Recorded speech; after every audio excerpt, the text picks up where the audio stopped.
Good morning friends. आप सबको कुमार घाट से मेरा हुंकाहाम। ये वीडियो मैं आज बना रहा हूँ क्योंकि मैंने कल एक स्टेटमेंट सुना from the so called caretaker government, interim caretaker government of Bangladesh. Muhammad Yunus का एक स्टेटमेंट आया है कि नॉर्थ ईस्ट लैंडलॉक्ड है, 7 sisters of north east is landlocked और Bangladesh is the guardian of the ocean. और ये स्टेटमेंट मोहम्मद यूनुस ने चाइना में बैठकर दिया है। This is a direct threat to the 7 sisters of north East कि आप क्या करेंगे, आप तो लैंडलॉक्ड हो, बांग्लादेश ही गार्डियन ऑफ द सीज है और हम चाइना को बोल रहे हैं कि आप आके बांग्लादेश में आइए और इन्वेस्टमेंट कीजिए। और नॉर्थ ईस्ट क्या करेगा, इंडिया क्या करेगा। ये इनडायरेक्ट थ्रेट है जो मोहम्मद यूनुस ने चाइना में बैठकर, बीजिंग में बैठकर उन्होंने हमारे नॉर्थ ईस्ट के 7 सिस्टर्स को दिया है। मैं गवर्नमेंट ऑफ इंडिया को एक ही बात बोलना चाहता हूं कि जब तक, till the time we don't change our position, जब तक हम लोग एक ऑल्टरनेटिव स्ट्रेटजी नहीं बनाएंगे, यही आदमी, यही देश हमको थ्रेटन करते रहेगा।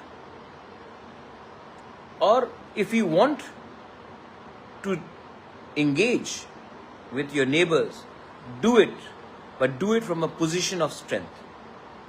ट्रंप को देख लीजिए, आज पुतिन को देख लीजिए।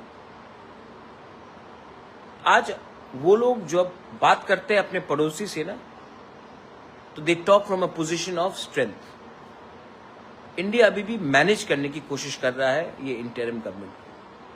बांग्लादेश नहीं बदलने वाला है, बांग्लादेश के लोग नहीं बदलने वाले, बांग्लादेश के गवर्नमेंट नहीं बदलने वाले।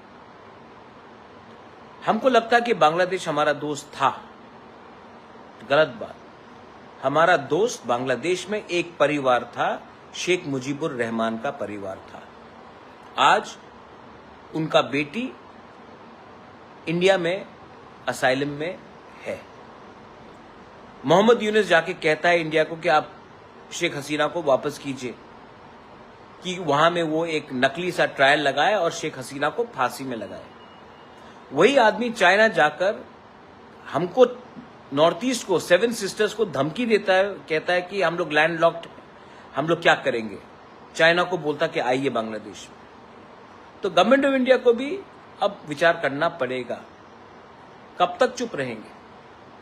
और मैं आपको कह रहा हूं कि आज भी बांग्लादेश में तिपरासा है, चाकमा है, गारो है, हमारे खासीज, मणिपुरीज हैं, वो लोग खुश नहीं है। इतिहास गवाह है कि 1947 में जब आजादी मिला, 3 दिन तक तिरंगा लहराते रहा चिटागोंग में। सबको लगा वहां में कि ये एक इंडिया का पार्ट होगा। उसके बाद पाकिस्तान आर्मी आया और इंडिया के तिरंगा को नीचा करके पाकिस्तान का फ्लैग लगाया। उसके बाद बांग्लादेश हुआ। 70 साल से हमारे तिपरासास, गारोस, मणिपुरीज, हमारे खासीज, चाकमास के ऊपर अत्याचार हो रहा है। जो ये मोहम्मद यूनुस कह रहा है ना कि हम लोग गार्डियन ऑफ द ओशन है, वो चिटागोंग हिल ट्रैक्ट, वो किसका राज्य था, किसका किंगडम था, हम सब जानते हैं। हम सब जानते हैं कि कप्ताई में कैसे अत्याचार करके वहां के लोगों को, जो ओरिजिनल लोग थे, उनको हटाया गया। आज भी बांग्लादेश में बांदरबन हो, खागराचरी हो, सिलहेट हो, चिटागोंग हो, हमारे चाकमा, त्रिपुरा, खासी, गारो, मणिपुरी लोग हैं। और बांग्लादेश का ये मजाल कि हमको धमकी दे। तो इसके लिए मैं कहता हूं कि गवर्नमेंट ऑफ इंडिया को प्लान बी रखना चाहिए। दूसरा बात, सीपीएम के कुछ लोग जो कम्युनिस्ट माइंडेड है ट्विटर में मुझे गाली दे रहे हैं कि आप क्यों डिप्लोमेसी में क्यों नहीं बात, आपको हमेशा युद्ध क्यों चाहिए, बांग्लादेश से बात करना चाहिए। वो एक वाजपेयी का स्टेटमेंट है, वो हमेशा बोलते रहते हैं कि हम अपने पड़ोसी को बदल। मैं अग्री करता हूं कि हमें बात करना चाहिए, लेकिन बात एक पोजीशन ऑफ स्ट्रेंथ से बात करना चाहिए। लेकिन इनको आज भी बहुत हमदर्दी है, ये जो कम्युनिस्ट लेफ्ट के लोग हैं, आज भी इनको बांग्लादेश के सरकार के संग बहुत हमदर्दी है। मैं कम्युनिस्ट के ये जो लोग जो मुझे ट्विटर में फेसबुक में गाली दे रहे हैं, इंडिया के लोग, इंडिया के कम्युनिस्ट जो मुझे गाली दे रहे हैं कि आप बांग्लादेश के खिलाफ, मोहम्मद यूनुस के खिलाफ क्यों बात कर रहे हैं, मैं आपको एक बात बोलना चाहता हूं। आपका लीडर मानिक सरकार, उनके मां बाप त्रिपुरा में क्यों आए? क्यों आए मानिक सरकार त्रिपुरा में?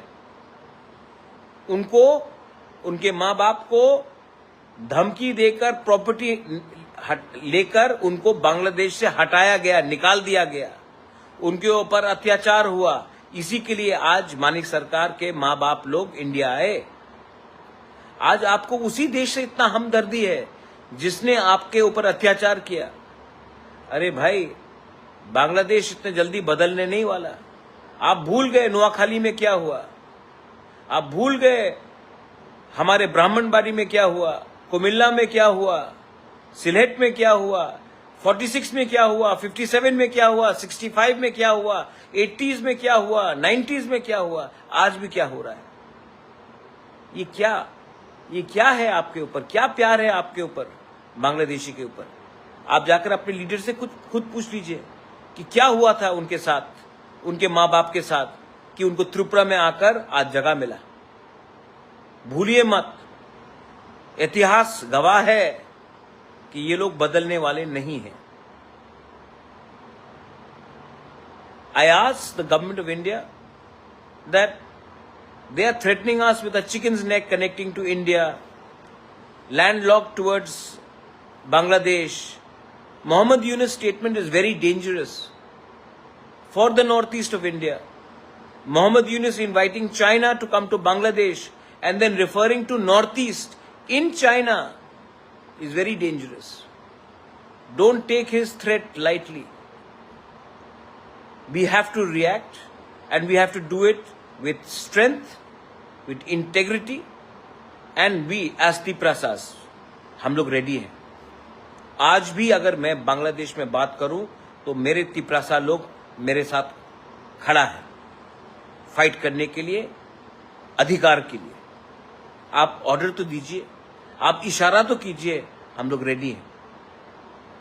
इसके लिए मैं बोल रहा हूं कि गवर्नमेंट ऑफ इंडिया, हम लोग तैयार हैं जवाब देने के लिए। आप मत भूलिए, सबरूम से जो गार्डियन ऑफ द सी का बात कर रहा है, फेनी रिवर से ज्यादा दूर नहीं है, हमको ज्यादा टाइम नहीं लगेगा लैंडलॉक से लैंड फ्री करने के लिए, एक्सेस टू द सी। तो आप हमारा इस्तेमाल कीजिए, हम लोग रेडी हैं, लेकिन हमारा अधिकार को भी आप बचाइए। We are not anyone's enemies. We are your friend. We are a part of India. We love our country, and we will fight for our country. Whether it is in India, whether it is in Bangladesh, we will fight always for India. इसके लिए हमारे ऊपर भी थोड़ा विश्वास कीजिए और उनके ऊपर इतना हमदर्दी मत बिताइए, क्योंकि ये लोग बदलने वाले नहीं हैं। This is my message to everyone. From Kumarghat, government of India, Bangladesh का धमकी को हल्का मत लीजिए, हमको भी जवाब देना पड़ेगा। बेलाई नोहाम भाई खुलुंखा।